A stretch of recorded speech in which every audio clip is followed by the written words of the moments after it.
you look at your draft class, 96, AI, you, Kobe, Nash, Camby. When you look at that class, how should that class be remembered?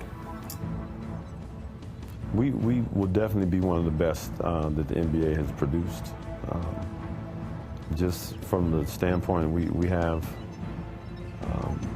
guys that won MVP several times. We have a lot of guys that won championships. Guys that will be Hall of Famers, and the longevity definitely is there. If you think about some of the guys that still remain in the league, so we can talk about some guys that are flash in the pans. You get paid at a high level and then you just kind of fall off. But there's a consistency of greatness there for a longer period of time. I think when the class of '96, because so many guys are still playing, and those are the guys that love the game and have a passion for it.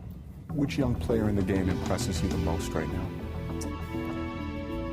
There are a couple of young players that I appreciate watching them play. Westbrook is one of them that impressed me because he has great athleticism. He can shoot the ball. He's quick, and he's got some height to him. So, based on his growth, and him taking care of himself, he can do something great in this league. And that's the thing, you got to be. This is not a game. It's a game for us, but it's not a game in the aspect of trying to leave a legacy. You play these 2 games, and you got to think it from the standpoint of I'm here to win a championship, and I take this seriously, and I want to do the best job I can do, make myself better, my teammates better. And the young guys that have that mentality are the ones that always are the ones that you see, for their whole careers playing in big games on the best teams in the league. And I normally don't say it, but one guy that I've always admired, and he's a rival of mine, is Derek Fisher. We came in together, and he's class of '96, and he's one of those guys. He's still taking great care of his body. He's been on great teams, and he's an integral part of those great teams. And to be able to last that long and still have the fervor to compete and be the best, that takes a lot. How did your life change after winning the championship? Yeah, it didn't change much. It didn't change, not from my eyes. I like to think everything stayed pretty much the same. I think other people look at you differently. I noticed when I went out in public, there was a time when I knew certain people would know me. If I was walking around the mall or down the street, it would be a certain demographic, that would know who I was. But now, once we won, there would be the little old ladies, walking down the street that you knew didn't watch sports, much less basketball, that recognized me and, were big fans and would stop you and really want an autograph. And that was always, to me, that was always one of the most rewarding compliments, is because, when somebody who has respect, has lived a long time and has, respect for athletes and sports and watches and appreciates you, that's when you know that you're going down the right path. Did you get a sense of how important that championship was to this city, a city so steeped in basketball tradition? Yeah, it's way bigger than anything I've ever imagined. I think about the cities that I've played in and the cities that of teams in the past 10 years that won championships, and I believe that the best city that I could have been in was here to win the championship, to get the entire understanding, feeling of tradition. There's no other place to win it. This is probably one of the most storied franchises. So when you win it like that, it's like you put up in a hall of fame in people's eyes.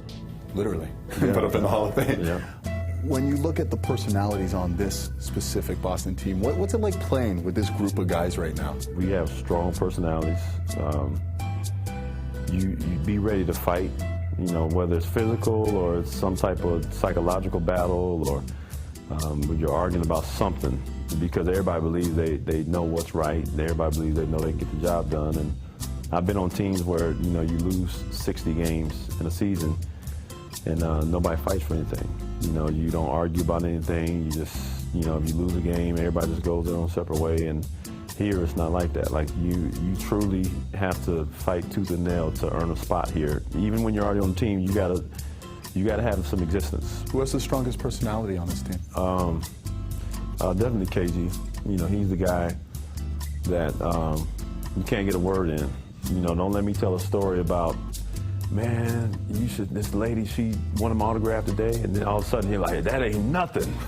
This lady asked my autograph, and his story is always going to be better than yours. And so, you just... You guys pick on him, though? Yeah, we always and we throw things out there, like, I got a story, I'm gonna make up one and watch. And then everybody tapping each other, like, watch this. And then sure enough, he's like, that's nothing. You should see what happened to me yesterday. So we have fun with it. And what about Shaq? Shaq sort of imposed his will on KG a little bit? Well, I think he's mellowed KG out more because Shaq can laugh.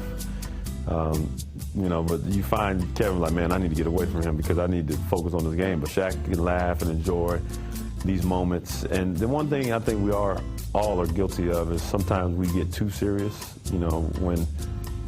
When the ball stops bouncing, we're going to think back and say, man, I should have had more fun with it than I did because you're so zoned in. Because at the time, you're like, the most important thing is to win this game. But when we're done with it, we're going to realize, we were so serious and stressed out over winning games when it was not about the winning of the games, even though that's what we're paid to do. It was really about the relationship and the time that we spent. That was our life, our livelihood. And, we were brothers, and that's what makes you sad about knowing that you let that time pass and you didn't enjoy it more.